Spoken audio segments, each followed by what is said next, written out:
Nothing on the scope. That is exactly the point. The 28th of March, 2026, a little after 2 in the morning, somewhere above the desert floor at 28,000 feet, a thin gray aircraft slices through the dark at 600 knots and shows up on exactly 0 ground-based detection networks. The F-35, call sign Wraith 1, is already inside the defended zone, has been for 11 minutes, and the base below has no... Captain Mara Voss does not touch the throttle. She does not need to. The stealth jet is doing what it was built to do, vanish inside the thickest layered air defense network in the region, while 3 high-value targets sit 10 miles ahead, fully lit, fully staffed, and completely unaware. The mission package looks simple on paper: reinforced fuel depot, north end, main logistics hangar, center compound, and in a hardened command shelter at the south edge of the base. Its vent stacks are visible, even from this height. 3 targets, 1 pass, 0 room for a mistake in the order. She rolls a little right, and the invisible scout drops its nose 2 degrees, tightening the attack angle. Below, the base spreads across 3 square kilometers of packed earth, with security lights glowing yellow around the hardened shelters. Fuel trucks show up as bright rectangles in the infrared feed. The whole compound is running at full speed. A shift change happened 40 minutes ago. The loading bays are active. Wraith 1, Anvil, confirm entry corridor. The voice in her earpiece is flat, controlled, confirmed, northern boundary 12 minutes out. She checks the clock. The link is holding. 140 miles northwest. Anvil flight is already there. 2 B-52H Stratofortresses flying in a loose formation at 45,000 feet, outside the reach of every surface-to-air battery, protecting the base below. Each Arsenal ship carries a payload that together means more tonnage than most strike packages from the last generation. They have been airborne for 9 hours. They have fuel for 4 more. They are waiting for one thing: her coordinates. The silent handshake between the F-35 and the Stratofortresses works on a link that gives off nothing anyone can detect. No radio burst, no radar ping. The encrypted signal moves in tight, compressed packets, narrow, directional, invisible to passive listeners, the same way Wraith 1 is invisible to active ones. From the ground, neither aircraft exists. Voss clears the northern perimeter at 2:21 in the morning. The fuel depot slides into perfect designation range, close enough for the infrared sensors to pick out each storage tank, the network of pipes linking them, the berm walls built to hold in a possible rupture. She marks the first target with 3 pulses of the laser designator. The data link catches it. The confirmation tone in her earpiece is 1 soft click, alpha marked. She keeps moving south. The main logistics hangar is a massive reinforced structure able to shelter 8 heavy transport aircraft at the same time. Its roof is layered concrete, built to absorb anything short of a purpose-made penetrator. The doors on its east side are open. Inside, crates are stacked from floor to ceiling. The loading work has been running all night. The ghost marks the hangar with 5 pulses. Click. Bravo marked. 1 target left. Now, the hardened command shelter is 2 kilometers south of the hangar, half buried, with its entrance facing west. A vehicle is parked outside, and an antenna array sits on its roof, dishes pointed up at the sky. The shelter's communication ability is why it matters. Take out the fuel, take out the logistics, and leave the command node standing, and the base builds itself back up within 72 hours. Take all 3, and the regional support system falls apart. The stealth jet slides over it at 2:29, 8 pulses, Charlie marked, all targets designated, Anvil. You have the picture, Anvil copies, payload sequence, a 2-second pause. We are 40 seconds to release. 40 seconds. Voss tightens her core. She has to hold the laser on Alpha through the first blast sequence, which means she has to stay in place when the weapons arrive. She cannot leave early. She cannot drift. The invisible scout becomes a fixed point above a target that is about to announce itself to every sensor on the continent. Below, a fuel truck finishes a loop around the storage tanks and parks. A guard walks the same path he has walked 100 times. A light in the command shelter flickers, a generator hiccup, and then comes back on. They do not know. None of them know. 20 seconds, Wraith 1, maintain designation holding. The desert floor is perfectly quiet. The base runs its night shift with the calm confidence of a place that has never been touched. 10 seconds. Somewhere high in the stratosphere above, 8 engine pods push 2 huge airframes forward at exactly the speed and heading the release system needs, and the bay doors are already open. The first package arrives before the sound does. That is always the strange part. Light first, a white flash that turns the fuel depot's berm into a sharp-edged shadow, and then the shockwave rolls out across the desert floor, felt more than heard at Voss's height. The infrared feed blooms, auto gain recovers, the storage tanks are gone. In their place, a second chain reaction runs through the pipeline network, tank to tank, each blast feeding the next. A slow orange march across the north end of the compound. She holds the laser on the burned black starting point until the feed confirms it. Then she turns south. The main logistics hangar gets its package 4 seconds later. The reinforced roof does what reinforced roofs do. It resists the first blast, forcing the energy sideways before the structure's inside containment fails, and the roof lifts as one piece. For a moment, before crashing inward, the east door assembly tears free from its frame and lands 60 meters from the building's footprint. The interior stacks, munitions, fuel cells, maintenance equipment, compounds. The strike hits them in ways the first planners calculated, and Voss can now watch in real time through the thermal overlay. Bravo confirmed. She does not celebrate. She adjusts. The hardened command shelter is the problem. It was built to survive exactly this kind of attack.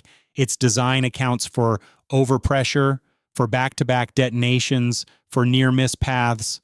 The package marked for Charlie is a penetrator variant, slower to arrive, drilling through the concrete cap before its warhead explodes inside the structure instead of above it. The antenna array outside feels the blast first as a pressure wave that knocks the dishes over, peeling them backward before the shelter entrance collapses inward. Charlie confirmed, 3 for 3. The sequence took 11 seconds. Then the problem arrives. Wraith 1, flanking contact. You are at 4 o'clock. Fast mover closing warning. Voss banks hard left without asking for more. The invisible scout is no longer invisible in the same way. She has been holding position over an active strike site, and whatever just launched from the alert pad to the east had enough warning to turn toward the heat signature of the secondary fires below, not toward her exactly, toward the smoke column, but the intercept path is closing, and she is locked into a heading that makes her way out easy to guess. The fast mover, fighter type, unclear, is closing hard. It tears across the distance between the alert field and the strike site like a spring snapping free all at once. The range drops from beyond visual contact to far too close in less than 90 seconds. She pushes the throttle forward. The stealth jet speeds up into its own disappearing act, climbing, changing heading, cutting the heat bloom that made her briefly findable. The F-35's edge is not only its low signature, but its ability to go from visible by hint to truly invisible inside the time it takes a targeting system to lock on. Anvil flight, still high above and well behind the front lines, is already turning to leave. The Stratofortresses do not linger. Their job was delivery. It is done. The 8-engine shape of each bomber turns onto a westbound heading and starts the long trip home, unhurried because they were never inside the threat zone in the first place. Wraith 1, Anvil copies your contact. Do you need support? She thinks for 1 second. negative, egressing. The intercepting fast mover reaches the strike site now. A 3-point fire complex pumping black smoke into the upper air and finds nothing. No target, no lock. The Ghost is already 22 miles north-northeast, threading through a valley that does not appear on standard routing charts. It has dropped to a height that makes it look, on any active system that might briefly catch its return, like ground clutter.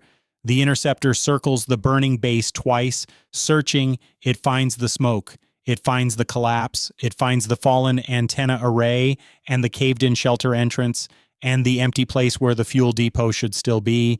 It does not find Wraith 1. Now, at 2:51, Voss crosses back out of the defended zone the same way she entered, unmarked, undetected, 37 minutes after she first broke into it. Her fuel state is good. Her aircraft is clean. The targets are confirmed. She keys the link one last time. Anvil, Wraith 1, package complete, 3 for 3. The answer from the Arsenal ship comes back 8 seconds later, calm at 45,000 feet over open desert. Copy that? Wraith 1, good hunting. Below her, the smoke columns can be seen for 60 miles in every direction. 3 black pillars standing in the stillness before dawn, marking the place where a logistics network used to be. By 4 in the morning, the smoke is still rising. Satellite images taken 40 minutes after the strike show the fuel depot's footprint as a black oval. The pipeline network collapsed into itself. Yeah, the berm walls are still standing, but now they mean nothing. The road access route is blocked by wreckage from the storage tank array. The logistics hangar is a flat rectangle of rubble. The hardened shelter's entrance is sealed by its own collapsed ceiling. The antenna array lies on its side in the dirt. The installation is fully offline. A short operational statement cleared by 6 in the morning says only that strike assets were used against pre-selected infrastructure targets. All aircraft returned safely to base. One sentence. It covers about 11 seconds of real action. By late morning, damage teams are studying the thermal imagery frame by frame, logging not only what was hit, but what the hits revealed.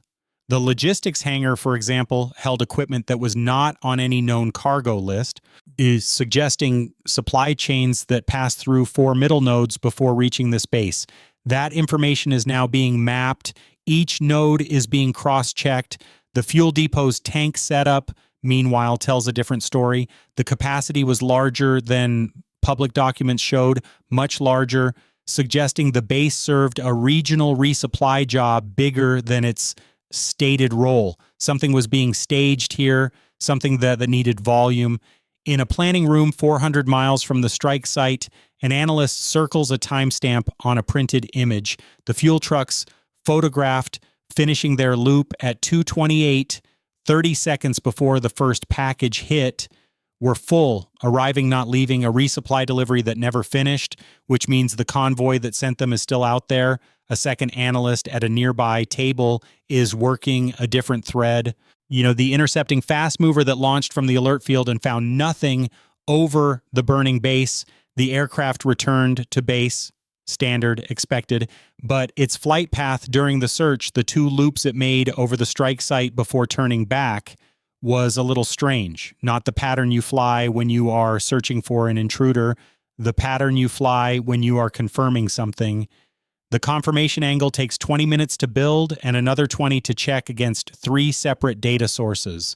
When the second analyst hands her note to the senior officer in the room, he reads it while standing and does not sit back down. The interceptor was not scrambled to catch the F-35. It launched 2 minutes before the first blast, somewhere in the high desert west of the blackened base. Wraith 1 is an hour from landing. Voss has been running the mission details through her head, not second-guessing, just logging the approach corridor, the sequence, the total time over each target, 11 seconds of actual strike, the contact that appeared at her 4 o'clock, the exit, the contact appeared at her 4 o'clock, not from the alert field to the east. She saved that detail without fully studying it in the moment. East is where alert fighters sit. This one came from the southeast. She marks it in her post-mission log with one short note. Origin bearing inconsistent with known basing.